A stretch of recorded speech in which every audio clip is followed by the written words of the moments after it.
ng'akakiiko k'ebyokulonda keetegekera okusunsula abeegwanyiza ebifo by'obubaka bwa paalamenti olunaku olw'enkya abagenda okusunsulwa balabuddwa okwewala okuyisa ebivvulu ekintu ekimenya amateeka.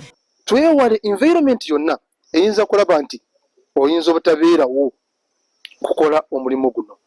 Tukuuma obuntu bulamu and we prevail over our supporters kulaba nti nabo bagondera kiki akakiiko k'ebyokulonda kye bakalambise kiki security kyerambise. Okusinziira kwatwala ebyokulonda ewa Kiso, Tolbert Musinguzi ategeezezza nti abasunsuddwa bakkirizibwa okukuba olukuŋŋaana okusisinkana abalonzi kyokka nga tebakkirizibwa kukuba kakuyege okutuusa akakiiko lwe kanaabalambika. Tewali processions, tewali gaali, tewali nkuŋŋaana mu makubo, okkirizibwa gwe nga candidate bona bavudde kwewandiisa okugenda n'omiitinga abantu bo ku kifo ekitegeke ky'obuuliddeko aba security n'oba miitinga n'obabuulira nti bannange navuddeyo bulungi neewandiisa. Ono ategeezezza ng'enteekateeka z'okusunsula abeegwanyiza obubaka bwa paalamenti bwe ziwedde olunaku olw'enkya nga bakutandika n'ekifo ky'omubaka omukyala. Bonna abayise mu verification bakonfamize bulungi tebagenda kujja kwesimbawo enkya bwe bagenda kujja kutandika na ssaawa 3 kutuuka ssaawa 4 abo bagala kwesimbawo ku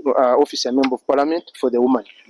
Then agenda kuddako Entebbe municipality, Makindye Ssaabagabo, Nansana municipality and Kira municipality.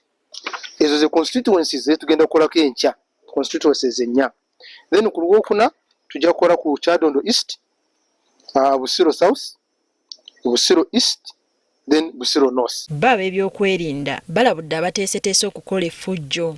Ekisooka baatusabye nti buli candidate bamukkiriza abantu 14 ze mmotoka 2 era otwogera stickers bazibawadde. So tubasaba basebo ne bannyabo abadde bagenda okwerekerako abantu Namungi adde bagenda okwerekerako abaagalwa abamwe nga bajja okwewandiisa tubasaba enkya bagenda basanga bamala omunominatinga bagenda basanga mu bifo byammwe. Ate Kayunga abakulira ebyokwerinda basoose kuyita lukiiko lw'abeegwanyiza ebifo bino okubategeeza ebigenda okugobererwa nga basunsulwa.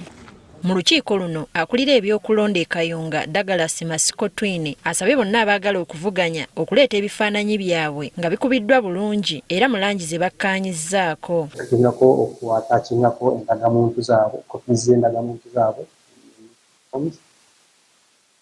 Then ne kubanga alina basupporters 10 abamusayiningidde nga bamusupportinga nominations ze nga bajuziza mu forms era ne basayininga ne bateekako n'amannya gaabwe. Livingstone Twazaja aduumira poliisi e Kayunga bano abalabudde okuyisa ebivvulu okwetooloola ekibuga naddala nga beegendereza okumenya amateeka g'oku nguudo. You can close his eyes or her eyes and escape, but it does not mean you have escaped the law of what? The eyes of the law. You get it? So there is no law that says after nomination then you become fun on the road. Waliwo n'amakubo bano ge bagaaniddwa okuyitamu okwewala okutaataaganya empeereza y'emirimu gy'Abannakayunga. You will come with your 2 vehicles carrying your 20 people through this route up to the electoral commission.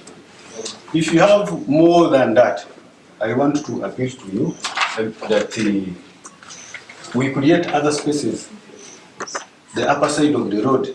Munna NRM ku kifo ky'omubaka omukyalo wa Kayunga Jacqueline Birungi ne munna Nup Harriet Nakwedde bategeezezza nti beeteefuteefu okulaba ng'olunaku lw'enkya basunsulwa awatali kulemesebwa kwonna. Mbasaane n'olugendo mujje mubeere nange muyimire nange twewandiise tuggulewo ekkubo erigenda okufuna obuwanguzi mu January. Era ssaawa 4 tubeere nominated olwo olunaku era bwe tunaamaliriza tujja kusimbulira ewaka tubeere nga tutandika okugenda otugenda okwogerera n'abawagizi baffe okubakakasiza ddala nti okwewandiisa kuwedde tewakyali kulanga kulala wabula okulinda Nakwedde Harriet obbaweereza ng'omubaka wammwe omukyala wa paalamenti. Ng'olukiiko luno terunnabaawo amakya ga leero akulira ebyokulonda Douglas Twine atutegeezezza nti akakiiko kali bulindaala okulaba ng'omulimu guno gukomekkerezebwa bulungi.